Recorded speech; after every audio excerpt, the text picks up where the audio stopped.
Assalamualaikum warahmatullahi wabarakatuh. Selamat datang kawan-kawan semuanya di channel Ngobor, ngobrolin horor. Masih bersama Bro Ayung di sini dengan topi merah putihnya. Betul. Karena temanya ini lagi mendekati Hari Kemerdekaan RI gitu ya, Bro Ayung ya. Ya udah langsung aja Bro Ayung mau cerita apaan hari ini? Padahal biasa pakai tapi hubungkan saja. Iya, gitu. hubungan saja kita seolah-olah baru pakai. Gitu. Iya, betul sekali. Gimana Bro Ayung? Ntar dulu sebelum menyapa kawan-kawan semuanya. Iya. Sebaiknya Bro Ayung langsung menyapa aja. Aku pikir-pikir dulu, Bi. Baiklah. Ini awalnya bercanda ya, Bi? Bercanda. Tapi nanti insya Allah. Bercanda dan garing tau gak sih? Okay. Sebenarnya karena bingung. Gitu. Iya. Di belakang kita agak berbeda. Kita pakai ruangan sebelah. Kita pakai ruangan sebelah. Aku tanya sama kawan-kawan dulu, Mas Bi, seperti biasa. Assalamualaikum warahmatullahi wabarakatuh. Waalaikumsalam. Bismillahirrahmanirrahim. Apa kabar kawan-kawan Ngobor semua? Semoga semua dalam keadaan baik, sehat, dan selalu bahagia kapanpun dan dimanapun saatnya. Amin. Kembali ada kami berdua di Ngobor, ngobrolin yang horor-horor, Betul. cerita-cerita horor ya, Bi. Semoga tetap menghibur, semoga kami juga doanya kawan-kawan tetap bisa menghadirkan cerita-cerita horor ya, Bi ya. Amin. Nah, dan juga selamat datang untuk teman-teman yang baru mampir di channel Ngobor ini. Betul. Semoga betah, gitu ya, Bi ya. Betul, iya. Sebelum Bro Ayung cerita, mau nanya kabar dulu. Gimana kabarnya Bro Ayung? Alhamdulillah, Bi. Alhamdulillah. Sekarang udah mulai panas, Bi. Musimnya ya. Iya, musimnya udah panas. Terus apa hubungannya? Itu nggak menjawab pertanyaan gitu. Apa kabarnya gitu? Alhamdulillah. Itu Baik aja ya, atau baik gimana? gitu kan ya. Kan Sebenarnya lumayan itu panjangin durasi. Iya, nggak ada hubungannya sama cuaca atau apa gitu ya. Iya. Udah ya, Bi ya. Udah gitu aja. Baik, aja, terima kasih kawan-kawan. Itulah episode paling pendek kali Paling ini. pendek, benar-benar. Ada cerita kok ditanyain, Bi? Nanti dulu. Nanti dulu Setelah ya. itu kabar terus baru nanya. Ada Biasanya cerita kalau lagi apa? ngisep, nah ini ditanya. Ada cerita apa Bro Ayung hari ini? Kok kayaknya semangat banget hari ini? Dibilang semangat ya mesti semangat ya buat kawan-kawan seperti itu. Di Ngobor harus semangat begitu kan. Betul. Nah, ada sebuah cerita memang kalau nggak ada ya mendingan aku lanjutin tidur pagi begitu ya. Iya. Oke, langsung boleh cerita, Bi. Terserah Ya. Terserah, bebas. Kebebasan penuh di sini benar. Oke, anggap saja aku disuruh cerita. Boleh. Ini ada sebuah kisah, Bi. Kisah ini sebenarnya ya lama-lama enggak sih.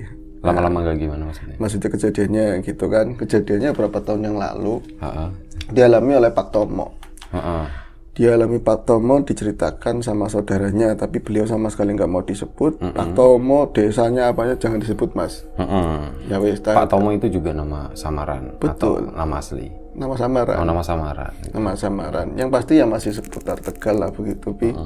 Jadi Pak Tomo itu, ya kemarin waktu itu di beberapa tahun lalu gitu kan, dia itu adalah seorang pamong desa, Bi. Pamong desa, pejabat desa gitu ya. Nah, masih di jajaran pemerintahan desa, entah itu carik, entah itu lebih, apa itu nggak diomongin sama si saudaranya Yang tersebut. jelas mangkalnya itu di balai desa. Mangkalnya di balai desa tepat sekali. Mangkal, kerjanya maksudnya gitu. Maaf ya. Iya bener, Bi, cuman bahasanya aja yang agak beda begitu. Tapi ya gitu, sepak terjangnya Pak Tomo itu kurang disukai sama masyarakat. Berarti Pak Tomo saat keluar itu suka sepak Terjang gitu iya, ya. begitu. Kalau ada laki-laki disepak, kalau ada manusia siluman yang cakep di iya, ya seperti itulah. Itu ungkapan saja untuk hiperbolkan sesuatu gitu kan. Iya. Sepak terjangnya itu nggak disukai sama warga, biru sama masyarakat. Iya kayak gitu, banyak hal-hal yang nggak beres menurut mereka. Dilebih-lebihkan yang kurang, mengurang-urangi yang lebih. Akhirnya ya gitu, namanya penduduk desa, apalagi ibu-ibu, kan sepatang itu sering ada sumpah serapah yang ngumpat. Iya, mengumpat dilontarkan untuk Pak Tomo. Alah, sedilat maning lengser. Sebentar lagi lengser. Orang lengser gitu, mati gitu mati. kan. Iya, ada yang sampai seperti itu. Dan ini juga nggak disukai sama keluarga. Keluarga juga merasakan itu. Dampaknya sangat besar. Bro Ayung, kepikiran nggak sih kita bawain cerita horor tapi pakai bahasa Tegal gitu? Bisa, tapi nggak jangan kali ini. Jangan kali ini. Ya. Total bahasa Tegal gitu bahasa ya. Tegal. Translate ada di bawah. Jadi pimen mau apa? Tomo ke pimen mau? Ya biasa kayak si Bi. Ya kayak lihat maning lengser ngono, bar lengser mati. Bocor kabeh. Oh iya ya, kowe. Contohnya seperti itu. Contohnya itu seperti itu. Itu kita kasih bocorannya. Jadi keluarga pun merasakan dampak dari perbuatan atau tadi ya hari-harinya Pak Tomo. Bahkan kalau instansi di kelurahan sih dia termasuk orang kuat juga sih, Bi. Jadi terahnya dulu Orang itu suka nge-gym kayak gitu. Iya, ada dulu juga orang kuat di desa tersebut, turunannya wong pentol gitu, wong kuat di situ. Jadi ya masih mikir. Wong pentol berarti palanya gede gitu. Betul, palanya gede. Angel banget dari ini ya. Istilahnya tuh susah. Susah. Itu sangat berdampak pada anak-anak sama istrinya juga. Kalau keluar ke warung atau misalnya ada hubungan sama tetangga, mesti dirasani, diomongin masalah bapak atau suaminya gitu kan. Ya sering ngomong, tapi mau ngomong apa? Bapaknya itu angel banget, keras. Sorosa melu-melu, nggak usah ikut-ikutan. Yang penting aku nyari duit, jalannya begini. Kalian makan ya dari apa yang aku usahakan. Halal haram. Bodo amat. Sabu-abu apa iya kayak gitu zaman saiki ya kayak gitu. Kalau zaman sekarang nggak, dia yang punya seperti itu. Tapi suatu ketika memang ada kena jatuh apesnya, ada dana yang dari pemerintah yang harusnya difungsikan untuk kemaslahatan desa gitu, ada ini ada sesuatu lah penggelapan semacamnya. Meskipun nggak sampai di tingkat lanjut kasusnya, tapi memang akhirnya dites, dia itu harus dikat dari jabatan tersebut. Bingung, tadinya sih sempat emosional, tapi mau ngelawan siapa? Emang nyatanya dia salah kan. Reng-rengan dananya jelas apa jelas. Mau kata Pak Lurah, kamu nggak usah banyak ngomong, untung aja nyampe ke atas. Aku yang kena mau kepala desa. Kalau kamu mau diperkarakan ya ayo, saya mangkat yuk mangkat. Lembaga yang lain pokoknya wis kalah lah, Tomo itu kalah. Masih gede pengerasa, masih arogan, masih segalanya gitu ya, masih sombong karena masih mungkin ada tabungan sedikit. Tapi lama-lama dipikir-pikir kalau kayak gini nganggur terus, loh yang bakal ngembalin anak bojone siapa? Anak istrinya, belum kebutuhannya sendiri. Terus biasanya orang yang hebat, utangnya juga hebat, Bi. Ya itu sekarang, zaman sekarang itu Betul. fakta loh gitu. Pengusaha Fakta, itu pengusaha namanya, tapi utangnya banyak. Iya, usahain utang ya. Gitu, emang begitu. Emang begitu realitanya kan. realitanya Karena mumet. Tapi kalau aku misalnya mau nyari kerja di kampung, nama aku di blacklist, terus kerjaannya masa ke sawah sih Tomo gitu loh, Bi. Akhirnya dia itu wis Bu giwang, Bu. Nggon-nggon itu apa namanya tuh? Emas, perhiasan segala Mangkat. macam. Diapain Pak? Jual pokoknya. Buat mana? Aku mau ada kerjaan sih bakal duitnya akeh, bakal menghasilkan duit banyak. Di mana? Di Jakarta. Pak, sampean setahu saya itu istrimu tapi main bareng dari kecil. Sampean itu nggak pernah ke Jakarta, sembarangan katanya. Aku pernah, tapi sekali Pak, itu aja ikut orang tua paling sebulan. Ya yang penting pernah ke Jakarta, takut keder di sana, Bi. Apalagi Jakarta sekarang ya. Aku aja ke sana keder sekarang. Kejadiannya berarti belum terlalu lama ya? Belum terlalu lama, Bi. Akhirnya apa? Dia itu tetap ngayal ke Jakarta. Ada bekal HP juga kan, ya dia ternyata ngubungin saudara yang masih bukan respect sih, tapi karena takut. Orangnya kan kayak gitu. Ya wis Mas, nanti pernahnya masih ada ipar di sana jualan gitu ya. Mas, kalau jenengan mau ya di tempat saya dulu sementara sebelum dapat kerjaan itu. Bukan belum, memang saya udah kerjaan di sana. Karpet direktor B. Akhirnya di sana numpang tidur, makan di sana. Ya gitu. Kalau misalnya dia ngerasa nggak enak, seorang Tomo nggak mungkin nggak enak. Dia bodo amat sama yang ditinggalin. Yang ditinggalin mah udah pusing, Bi. Iya. Tapi dia musinginnya, ini aku belum dapat kerja. Tapi kalau aku di sini terus, ya masa mau minta begini ya, malu nanti diceritain Itu juga. gini nggak, saat dia tinggal di sana itu masih bawa Tomo gitu, Maksudnya? duduk pagi-pagi depan ngopi, ngerokok, Masih ketomongannya misal gitu, masih ada. Bukan. Iya, Gini masih kayak gitu. Masih orang lewat namanya Gang Jakarta, orang mana-mana masih diomelin, bocah muda-muda. Kenapa teh? Seperti itu masih, Bi. Yang nggak enak yang ditinggalin. Mau ngusir nggak berani, akhirnya Mas, ya kayak gitu. Jenengan kaitannya kemarin, iya nyobaan kerja, iya saya mau kerja kayak gitu. Makanya sekarang sini duitnya buat apa Mas? Saya tempat kerjaan ada di Priok, Ngarang, Bi. Di daerah Priok, nanti tak balikin semua. Ini buat ongkos selama aku belum gajian dengan terpaksa. Tapi kalau istrinya, gini Pak, kasih aja yang penting pergi dari sini. Dikasihlah duit itu untuk biaya gitu. Iya, karena bilangnya itu mau kerja. Mau kerja. Tapi dari Tomo sendiri sebenarnya ngarang.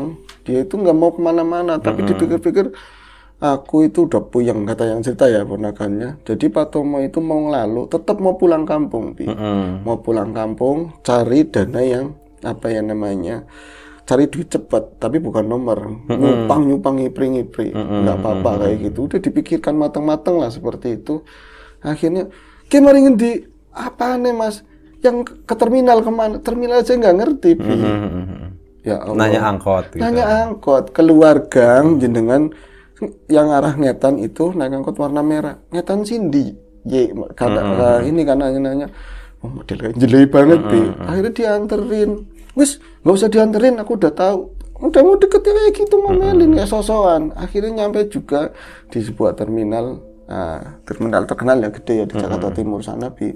Di sana juga pelongo-pelongo lagi, Bi. Bukan rambutan gitu ya. Kalau rambutan ke arah selatan sana. Ya. Betul, kalau Ngetan pasti ke Jakarta Timur. Umur itu di Jakarta. Pelongo di sini aku mau ke apa jurusan Tegal, Pemalang, Pekalongan. Bisa sih ngendi. Ada tulisan itu kok masuk. Bisa itu malah masuk ke terminal, yang keluar itu sebelah mana. Mulanya malu, linguk jalan-jalan sampai capek, Bi. Sampai capek akhirnya nongkrong di samping. Ini kalau ya kemarin-kemarin kan masih banyak, belum ada pembersihan ya. Warung-warung ini rokok, ada balik-balik kecil gitu ya. Duduk di situ. Tiba-tiba kata si ponakan yang cerita, Tomo itu ada pikiran apa? Aku kok ragu mau pulang ya gitu. Terus masa sih aku mau sehebat-hebatnya aku kalau ngomong, terus aku sekeras-keras ini, masa aku tega? Ada channel di sana buat jalan nyupang, cari duit. Di sana itu di mana? Di kampung. Oh, Ada channelnya lah. Tapi masa sih selama ini istri sama anak aku nemenin kehidupanku terus mau tak jual buat belis, bahasanya seperti itu. Itu mulai mikir kayak gitu, Bi. Enggak ah. Tapi kalau mau balik lagi ke saudara juga malu. Lah lagi kayak gitu, ternyata azan duhur, Bi. Tomo itu nggak suka sembahyang, Bi. Nggak suka sholat. Tapi aku peteng kembriwik dan di musola lapar. Mungkin di sana bisa tak tanyain. Maksudnya ini arah yang ke Tegal mana gitu loh. Ke Tegal ke Pemalang lah jalur-jalur itu, bisnya mana. Akhirnya ke musola. Ada musola kecil dulu di situ ya. Tapi dia niatnya nggak mau sholat, mau rebahan. Tapi karena memang kecil kayak gitu. Asem ini kalau nggak sholat ketahuan. Ya. Akhirnya dilepasin sepatunya, ikut sholat. Habis ikut sholat langsung baringan leye-leye. Nah di sana nggak ada yang ditanyain. Ternyata orang Jakarta nggak ada yang nggak sibuk. Baru sholat baru sholat pergi. Ini mau ditanyain siapa? Nah di situ akhirnya Mas paman saya itu Pak Tomo itu dapat telepon. Ya masih HP-nya Android tapi ya bisa cuma ngangkat itulah telepon. Nggak ada nomornya katanya, Bi. Maksudnya nomor nggak ada tulisannya gitu. Nomor private gitu. Nah iya private. Disembunyikan. Diangkat begini. Halo, assalamualaikum. Siapa ke? Gitu. Ini siapa? Saya Yadi. Ngomongin namanya Yadi. Yadi itu bagi Pak Tomo, dia itu memang kawannya Tomo, tapi lagi zaman-zaman dia masih sekolah SMA lebih. Tapi nggak pernah terhubung sama sekali. Kok ini namanya Yadi, tapi yang lagi kacau kayak gitu nggak ngomong Yadi berapa nomorku dari mana, yang penting diangkat. Gimana ya, sumpah banget kamu nggak pernah ngubungin. Mau, kamu kan lagi keder mau. Iya saya lagi keder, kamu tahu dari mana? Udah saya tahu, tapi ngomongnya kayak orang sakit, Bi. Di telepon itu di seberang ngomongnya kayak orang sakit.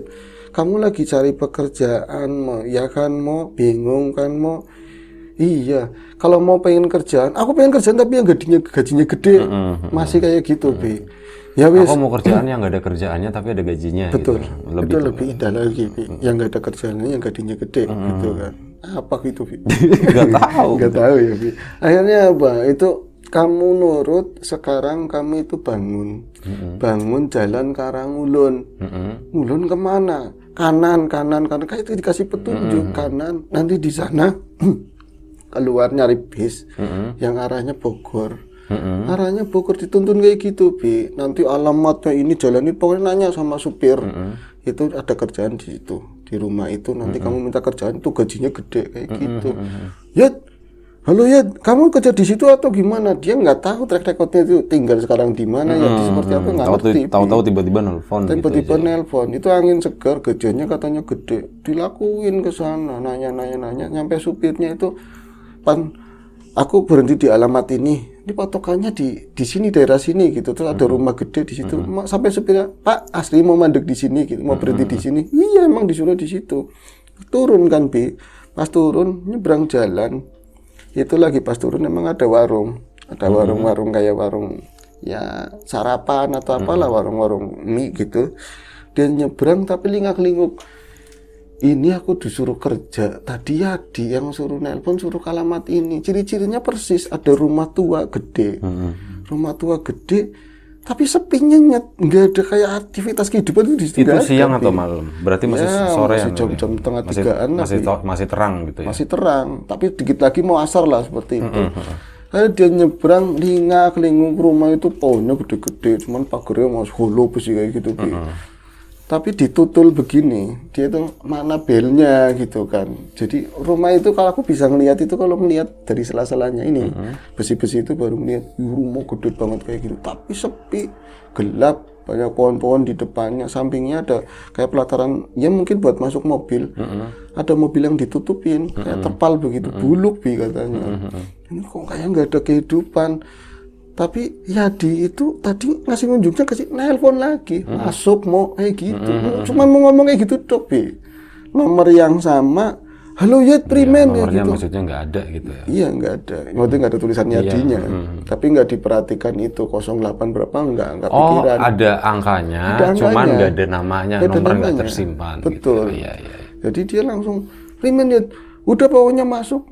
Ngomongnya masih lemas, masuk aja gitu, masuk aja, masuk. Nah ini kan pasti ada slotnya segala macam, rumah segede ini ditutul begini, jalan Bi. Sampai rumahnya dia jalan. Rumahnya jalan, pagarnya tetap, pagarnya jalan, yang membuka. masuk krek kayak gitu. Akhirnya masuk Pak Tomo. Emang bunyi kreket? Mungkin tahu dari mana? Tahu dari mana? Seperti itu mungkin. Kurang oli karena lama nggak ditungguin, mungkin seperti itu kan. Akhirnya masuk ke dalam, masih lingak-linguk mikir, ini rumah segede ini kok nggak ada orang satupun, pohon-pohon aja kayak nggak dipotekin lama, kembang-kembang yang kudunya dulunya nih rapi nih, tapi nggak dipangkas sama sekali. Ini rumah kayak rumah tua, nggak ada penghuninya. Terus akhirnya, tapi ini petunjuknya di kesini. Mungkin ini kalau rumah seperti ini pasti di dalamnya buat usaha yang nggak jelas. Usaha nggak jelas sama dengan gajiannya gede. Pikirannya seperti itu, Bi. Maju terus, Dad. Assalamualaikum, diketok-ketok bel, nggak ada bunyinya belas, Bi. Ketok-ketok, rumah banyak kan kayu begitulah, kayu-kayu cakep rumah itu. Ketok-ketok, assalamualaikum, nggak ada yang ini, nggak ada yang nyaut. Akhirnya dia turun dari ini pelatarannya ke samping. Ke samping kiri rumah tersebut, gitu muter. Ada mobil ditutupin terpal. Yang tadi itu. Iya, tapi pas dibuka begini, ini terpal buluk banget, banyak ini apa namanya, daun-daunan kering yang udah pada lapuk di situ. Dibuka begini, mobil lama, Bi. Kok mobilnya lama ya? Terus ini rumputan juga tinggi, nggak ada bekas tapakan mobil sama sekali. Ini jelas rumah sulung. Wah, berarti buat usaha yang nggak jelas ini. Jelas. Oke, cocok katanya dia cocok. Masuk lagi ke dalam, tes ke samping, maksudnya ke samping itu banyak pohon-pohonan mangga, bener-bener kayak nggak dirawat lama lah. Banyak yang sampai ngelekor-ngelekor. Jadi satu detik orang begini tinggi itu pada ini ininya, rantingnya. Dia tuh ngeles-ngeles di situ, udah gelap. Dengeran suara adzan asar. Tumben-tumbenan, kata yang cerita ponakannya. Paman saya, Pak Tomo itu bisa keinget tadi baru-baru sholat mungkin. Jadi selama hidup mungkin sholatnya kalau Lebaran, Fitri, Lebaran. Tadi itu ini sholat yang wajib gitu ya. Pertama dilakukan mungkin bisa seperti itu, duhur waktu terpaksa itu, Bi. Itu asar kepikiran, Bi. Kayak aku pengen sholat seperti itu loh, Bi. Rasanya pengen sholat. Pusing, iya itu ada suara azan, dia mandek. Nah tembok itu tinggi begitu sampingnya, ada keran, iseng-iseng keran siapa tahu hidup. Nah itu pamanmu mau sholat apa? Enggak, yang penting ada kehidupan. Enggak, ini keran hidup apa enggak? Selagian kan dia jalan dari terminal apa gitu, cuci sepatu apa pada buluk lah, pengen cuci muka. Itu di ini ternyata ya mungkin toren yang lama atau apa ya di atas begitu dibuka itu nyala. Ngocor kalau nyala iya kebakaran. Dijadiin pom bensin situ ntar. Iya. Mengalir, ngocor. Mengemperucukkan diri, gemericik air keluar dari sana. Betul. Iya, harus tepat juga sih. Akhirnya dia itu di situ bukan cuma cuci muka, wudu, benar-benar wudu. Wudu itu dieling-eling urutannya mana karena saking kakunya nggak nggak senang sholat lah seperti itu. Wudhu, pas habis wudhu, lah aku emang mau sholat, pikirnya dia seperti itu. Kalau sholat di sini, aku aja tadi surat pura-pura karena kotor semua gitu loh, Bi. Padahal sih dalam kondisi tersebut, Allah Maha Pengasih ya, Bi ya. Tapi buat Tomo, orang aku nggak pengen sholat, dia ke belakang lagi, jalan lagi itu setelah lewati toren itu, lewati keran, lebih ke belakang lagi. Itu di sana pohon-pohonan dulu memang bagus, ada kolam-kolaman ikan, tapi kering semuanya. Lah pas dia itu mungkin lewatin rumah itu paling belakang bagian dapur itu ada suara teriakan perempuan di dalam. Mau dicontohin, Bi? Iya, Nggak biasanya usah kan lah, dicontohin. pasti kan suruh contohin. Ya gitulah contohnya, najisin banget teriakan. Tapi kalau saudaranya Pak Tomo bilang, dari cerita Pak Tomo gitu ya, teriakannya itu lebih kayak orang lagi dianiaya sambari nangis, Bi. Wah, tapi ada tangisannya kayak gitu.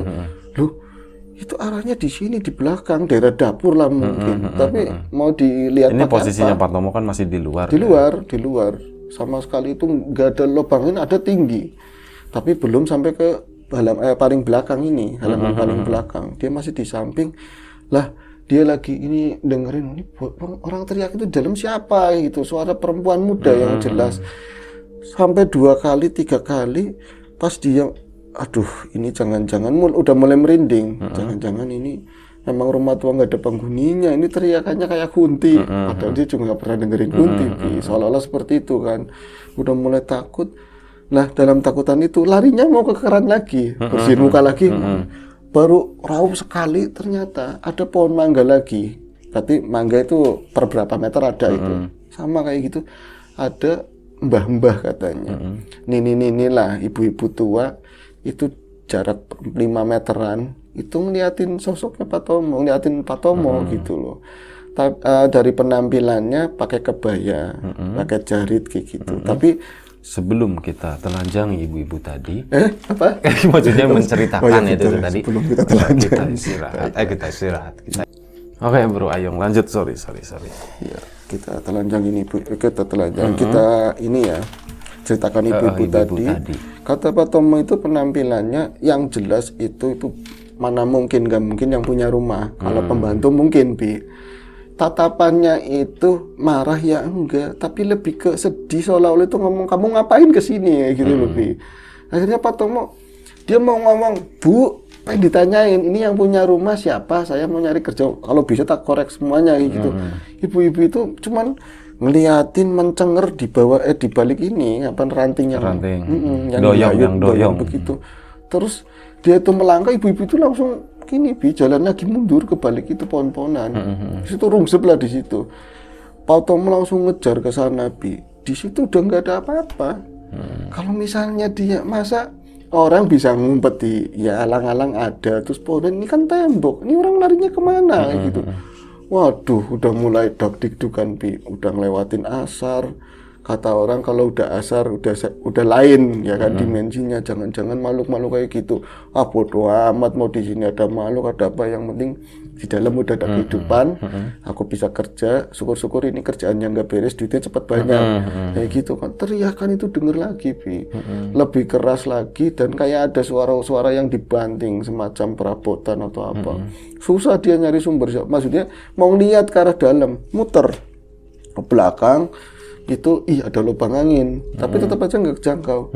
Tidak layak alam mendukung, ada kayak semacam bangku yang rusak gitu, ditarik-tarik bidat. Dan dia itu mau niatnya mau ngelongok begini ke atas begitu kan. Siapa tahu dari lubang angin itu kan cukup lebar, bisa ngeliat di dalam itu ada kejadian apa. Nah, dia itu baru mau ngelongok begini, tahu-tahu di ujung tembok sebelah pol sana ya. Nenek itu udah di situ lagi, Bi. Yang mbah-mbah tua itu udah di situ lagi. Dia cuman bilang gini tuh, nggak ngomong sama sekali. Tapi kan kaget banget, Bi. Orang kapan munculnya? Orang ini lega banget. Bagian bang lega banget. Harusnya kalau ada pergeseran pergerakan tahu ada ya. Pergerakan. Apalagi nenek-nenek nggak mungkin secepat kilat kayak The Flash kan. Akhirnya dia itu kaget, sempet dia ngeliat nenek-nenek itu geleng-geleng kepala, seakan-akan ngomong aja gitu. Tong. No. Ulah. Bogor kan. Didituan gitu. Bogor ya sana ya. Jadi dia cuman geleng-geleng begini. Saking kagetnya meleset. meleset si Pak Tomo itu meleset jatuh kena palangan bangku yang lain. Itu bek rasa sakit tapi wis nggak ingat apa-apa. Tahu-tahu Pak Tomo itu ngerasa dia itu palanya sakit, berusaha bangun, berusaha bangun. Ini di mana kayak gitu kata Pak Tomo. Ini di mana? Oh, dia pingsan. Pingsan. Ini di mana? Kok bagus banget, rumah bagus banget, tapi kok ada bangsanya pating celantal itu wajan apa dapur dapur tapi wong sugih Mas dapurnya orang kaya rapi begitu kan. Saat terbangun Pak Tomo itu posisinya duduk atau tiduran? Bener, posisinya tiduran, terus kayak ada yang naro kayak tempat duduk yang mungkin buat beresin sayur atau apalah, duduk-duduk begitu, bangku ini dari bambu, iya di situ. Malah sakit banget, pening banget gitu kan, tapi masih ngeliat kok atasnya bagus, sini bagus, ini di mana? Masih nggak itu di dalam rumah mungkin ya Bi ya. Akhirnya itu mendapati ibu-ibu tadi Bi, si nenek-nenek itu lagi dia itu kayak ngeracik minuman gitu loh. Dia berdiri membelakangin. Akhirnya Mbah jenengan sinten? Sopan ceritanya Bi, jenengan sinten? Ternyata orang Jawa Bi. Ternyata dia itu ora perlu ngerti sambil aduk. Kenapa kamu masuk ke sini? Kayak gitu Bi ngomongnya. Terus nengok, tapi nggak galak Bi, nggak kayak sikapnya kayak lagi mungkin sama di luar, tapi mukanya emang nenek-nenek itu. Jadi mukanya tetap kayak orang bukan berarti suka, tapi dia memang nyuguh gitu loh ya. Maksudnya dia tetap ngerawatin Pak Tomo. Untungnya kamu bisa bangun ya, ngomong kayak gitu. Tapi bahasa Jawa, untungnya kayak wis bangun. Iki disuruh minum kayak gitu Bi. Mbah, aku sebenarnya ada di mana? Kok ini bagus banget, rumahnya siapa? Aku ada di mana? Aku di mana? Dengan siapa? Kamu itu sebenarnya siapa? Sama gitu. Mbak itu ya. Mbaknya ikut nyanyi kayak gitu. Ada baca seperti Kangen itu. Band kalau nggak salah. Kangen Band, betul. Terus? Iya, Bambang Tampan. Akhirnya ya nggak nyanyi Bi. Orang dia juga keder kan. Apalagi nenek-neneknya yang nyanyi. Pak Tomo juga nggak nyanyi. Dia nggak suka nyanyi. Akhirnya dia banyak nggak suka. Betul. Kalau kamu itu nggak tahu ya ini di mana? Ini ya di dalam rumah, ini di dapur. Lah Mbak siapa yang punya rumah? Aku ewang-ewang. Aku pembantu di sini katanya begitu. Kamu kalau udah bangun dilele cepet waras gitu loh. Minum itu ya semacam mungkin teh karena coklat rasanya kayak teh. Diminum itu kayak cepet waras, terus di sini tuh nggak ada rasa sakit sama sekali. Dia itu celingukan di dapur itu cukup luas, terus ada kayak selontongan kecil ya, selorong itu keluar dari situ. Ternyata terhubung keluar Bi. Tapi kaget bukan main Pak Tomo. Di luar itu nggak seperti yang dia pertama itu memang rumah yang dia datang. Tapi kondisinya sangat berbeda. Ya masih bagus gitu. Betul, rumput-rumput ya habis kayak dipotongin, kembang-kembangan bener-bener ditata, dibentuk begitu ya. Pohon-pohon mangga gak kayak gitu, masih kecil-kecil lah gitu, nggak terlalu gede-gede banget. Kok kayak gini lah. Nah mobil itu ada yang terparkir, yang tutupan itu ada, bahkan nggak cuma satu. Nggak ada terpalnya Mas, nggak ada. Mobil itu bagus, tapi mobil lama kayak gitu loh mobil lama, bahkan ada mobil satunya yang nggak jauh berbeda sama itu. Aku di mana kok kayak gini? Ini nyanyi lagi tadi. Aku di mana? Jangan sampai mengeluarkan kata-kata itu ya Bi ya. Aku di mana? Atau berbuat apa? Aku nang dia ada lagunya Enggak tahu. Nggak tahu ya. Kalau aku di mana pasti ke situ. Kangen Band. Dia keder, bingung. Akhirnya daripada pusing lagi, nggak ada yang ditanyain, harus nenek-nenek tadi yang bisa ditanyain. Masuk lagi ke dalam. Nenek-nenek itu ternyata bukan sendiri Bi. Ada seseorang tapi dia kayak lagi nyuci beras, laki-laki Bi. Sebelah jauh sana lah dekatnya air-airnya Mas Susi gitu. Mas Susi. Orangnya kurus, pakai celana bahan, kaos kutangan begitu ya, kaos kutangan tapi belel begitu. Kurus, hitam, umuran Pak Tomo lah, antara 50-an tahun. Dia itu nengokin sambil Mas Susi ngeliatin Pak Tomo kayak nggak suka banget katanya Bi. Tapi bukan nggak suka dia, maksudnya nggak boleh kamu di sini gitu. Tapi seakan-akan ngomong kamu jangan di sini, kenapa di sini? Tempatmu bukan di sini. Iya ada ini Bi, gerakan tangan tuh kayak gini, nggak geleng-geleng, matanya itu cuman nggak ada ekspresi tapi gini kayak suruh kamu keluar kayak gitu. Terus dia pas digituin nengok kan, dia nengok karena nenek, Bu itu siapa Mbah? Dia ya sama di sini sama aku. Sama ewang-ewang juga. Kenapa nggak ngomong? Nggak bisa ngomong katanya. Dia tuh nggak bisa ngomong. Lah pas lagi kayak gitu ada teriakan lagi dari dalam. Enggak, sebelumnya itu ada suara turun mobil di luar, kayak mobil itu Mas belum aku lihat sih, nggak tahu mobil apa gitu. Kata si ponakannya yang cerita, Pak Tomo itu nggak ngelihat si mobil itu jenisnya apa, tapi jelas di rem itu mendadak kayak nggarut di ini, kayak split batu kayak serak kayak gitu. Masih bunyi kayak gitu. Itu nggak sengaja nginjek gas itu. Biasanya buat keren-keren. Ngerem ya gitu kan. Kalau mandek kan orang kadang-kadang taruh celak kayak gitu. Mungkin seperti itu kalau di film Roma dulu kan. Biar bensinnya tuh masuk karburator lagi gitu. Itu buat ada, nanti buat nyala. Nggak tahu. Iya ya. Itu sama aja kayak digoyang-goyang gitu ngisi bensin. Tahuan banget, padahal tahu dia. Terus? Akhirnya ke depan, mungkin orang itu ke depan dengar suara ceklak, pintu itu dibuka. Ceklek mobil, pintu mobil. Bukan, pintu rumah. Tapi kan di pandangan jauh sana nggak kelihatan lah pokoknya.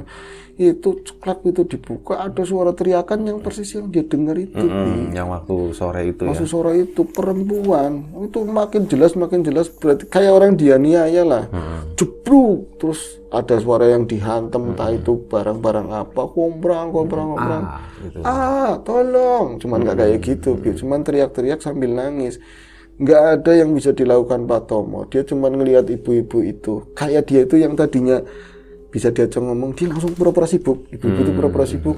Yang satunya juga kentang banget kayak gini, nggak ikut-ikutan ya gitu loh. Tahu-tahu ini kan pas bagian tengah yang terhubung ke ruang depan gitu, ada pintu. Ada sosok perempuan itu kayak orang dijorokin begini loh, dia itu berlari tapi nabrak sesuatu ke sini, pok kayak gitu.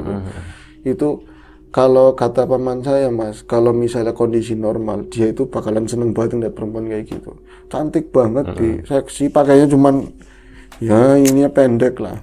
Bule bukan orang sini, cuman bersih, nyenengin. Cuman di sininya lebam, terus di sini kayak bibirnya pecah kayak habis dihajar kayak gitu loh.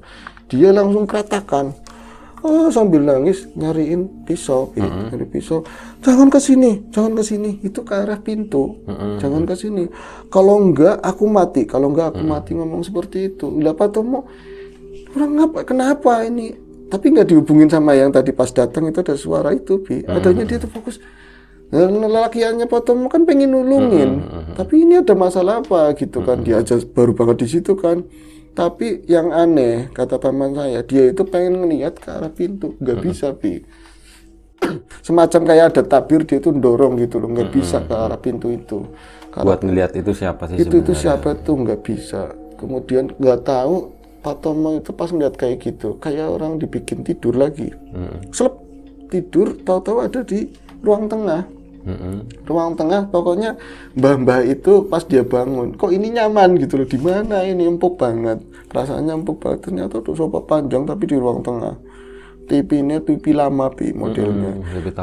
TV tabung kayak gitu, tapi ini nyaman banget. Pas dia bangun gitu, yang dia lihat pertama yang mbah-mbah itu. Tapi salah, ngapain kamu di sini gitu loh. Jadi geleng-geleng.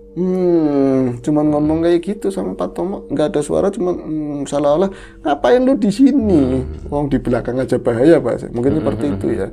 Nah, nggak lama kayak gitu ada kejadian si nenek itu keluar, berarti ke belakang kayak gitu. Pak Tomo itu ngeliat si perempuan yang tadi itu lagi nangis di kamar.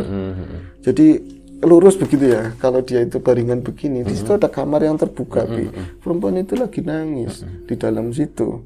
Akhirnya nggak nafsu sama sekali walaupun secantik apa, adanya penasaran, aku itu di mana tadi, rumah yang pertama aku datang, terus ada kejadian kayak gini, aku tuh sebenarnya apa ini gitu loh, tak tanyain tak beraniin.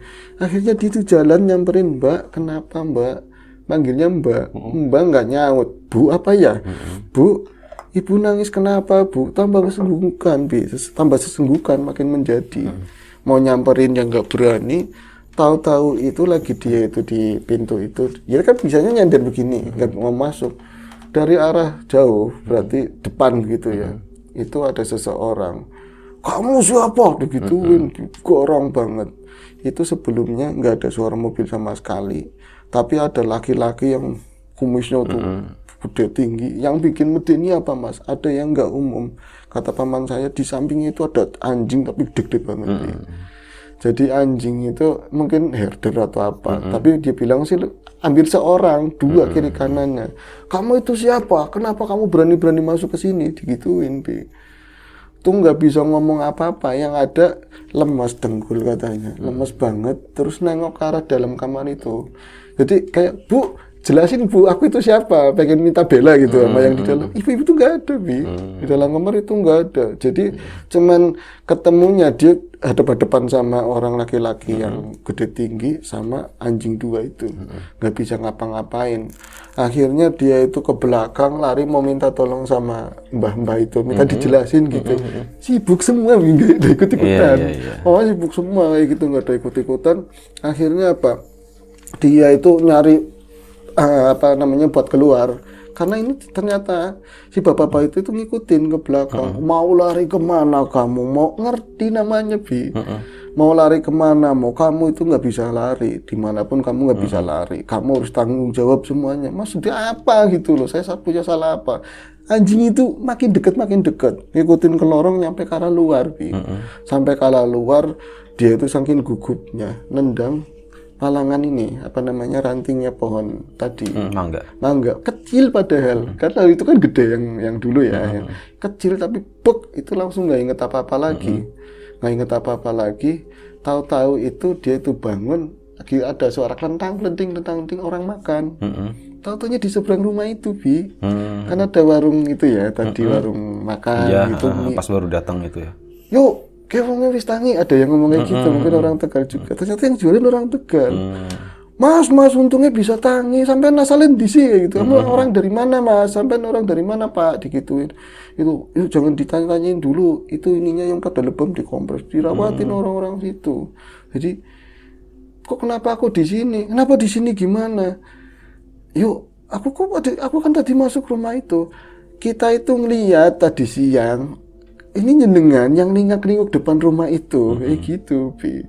Jenengan itu lingak-linguk depan rumah itu, kayak mau masuk tapi nggak bisa masuk. Enggak, aku masuk. Masuk apa? Orang sampean itu dorong-dorong pintu itu nggak bisa, Bi, katanya.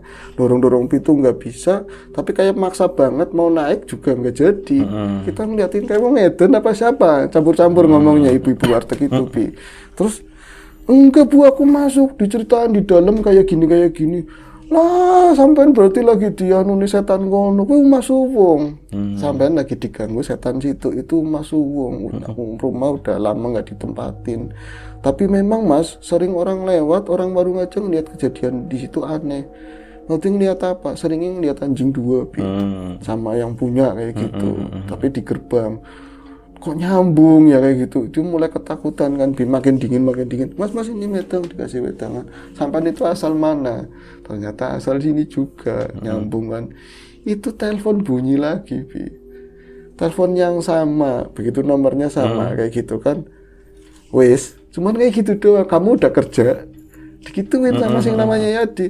Yud, kamu nipu saya, aku dikerjain kayak gini. Kamu udah kerja, nanyanya kayak gitu terus. Sampai akhirnya digepuk, Bi, HP-nya. Yang itu jadi digepuk ini pading mencelat. Mungkin HP-HP yang kuat gitu ya. Di sini itu pading copot. Lepas baterainya. Layarnya masih. Mas, kita pun sampai dijelasin, saya punya teman kayak gini. Terus diangkat, nomornya aneh, bukan 08 berapa. Depan itu 0001 baru berapa itulah. Jadi kayak bukan nomor umum kayak gitu, Bi. Terus ada orang yang makan di situ, coba diangkat. Halo, di sana cuma ada suara ketawa, Bi. Laki-laki berat. Terus langsung, oke mas, gue sampai mana mas, kayak setan kayak gitu. Ini katanya setan. Langsung mati, HP-nya mati. Akhirnya apa? Si Tomo itu lumayan ya. Itu alamatnya mana?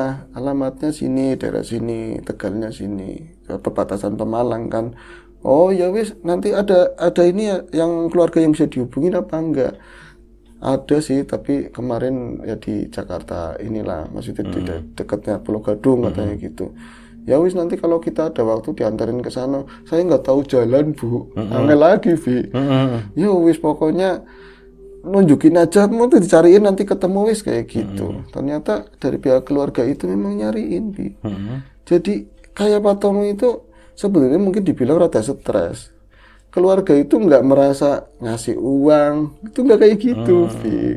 Nggak ngerasa ngasih ongkos, Pak Tomo katanya mau ke Priok, enggak. Jadi dia itu tetap kayak biasa, selama masuk ke Jakarta, dijemput, terus di rumah itu banyak pelengap-pelenguk, nggak ngapa-ngapain, aslinya seperti Iya, itu, Bi. pelongo-pelongo, iya. Nah, terus waktu itu dia katanya mau jalan-jalan, ngomongnya mau jalan-jalan, nggak ngomong mau kerja di Priok apa, nggak nampani duit sama sekali. Jadi hilang lah dicariin. Oh, iya, Jadi iya. kayak orang Minggat stres, gitu ya. kayak gitu. Tapi ya memang nyampe Bogor, Bi. Kayak gitu loh, bener nyampe Bogor. Tapi akhirnya singkat cerita aja Mas ya ketahuan ketemu lah kayak gitu. Nah, ini semua akhirnya kan dibawa pulang ke kampung. Lah yang nyembuhin itu memang kawannya yang namanya Yadi. Bisa kebalik-balik kayak gitu. Iya, Bi. iya, iya, Yang nyembuhin justru Yadi. Ya bukan Yadi paranormalnya atau penyembuh enggak. Jadi pelantaran itu Yadi. Jadi Yadi itu ngeliat Tomo itu di kampung, lagi jalan-jalan di bantaran kali, pakaiannya Iya, gendel lah kayak jelas, gitu. iya, iya, iya. Jadi mau ini kamu bukan? Ya nggak jawab, Bi. Nggak ngerti itu Yadi. Pokoknya yang jelas ini modelnya Tomo. Nanya sama orang sawah, ini siapa? Tomo kentir kak? Gitu. Jadi gitu akhirnya disembuhin Iya, iya, lewat perantara Yadi. Nah kesananya itu Tomo setelah waras lah bahasa itu cerita pengalaman itu. Akhirnya ya setelah waras ya dia bertani apa perangannya berubah total dari dulu itu seperti apa dan orang-orang warga udah mulai menerima. Oh Itu aja gitu, sih. iya, iya, iya, iya. Jadi kayak ilusi apa ya nggak tahu Bi. Ini dia berhalusinasi gitu ya. Itu aja sih Iya, ya, oke. Terima kasih cerita yang cukup bagus dari siapa tadi ya? Pak Tomo. Pak Tomo gitu ya. Yang diceritain sama keponakannya, pengalamannya yang ternyata seperti itu gitu. Plot twist ternyata ada gangguan kejiwaan gitu ya. Dan kejadian di rumah Bogor waktu itu ya. Betul. Oke, terima kasih kawan-kawan semuanya. Terima kasih Bro Ayung. Kita mohon maaf misalnya ada sesuatu yang gak berkenan di mata, di hati, di telinga kawan-kawan semuanya. Mohon dimaafkan. Sampai jumpa di episode ngobrol horor selanjutnya. Doa yang terbaik untuk kawan-kawan semuanya. Jaga kesehatan. Assalamualaikum warahmatullahi wabarakatuh.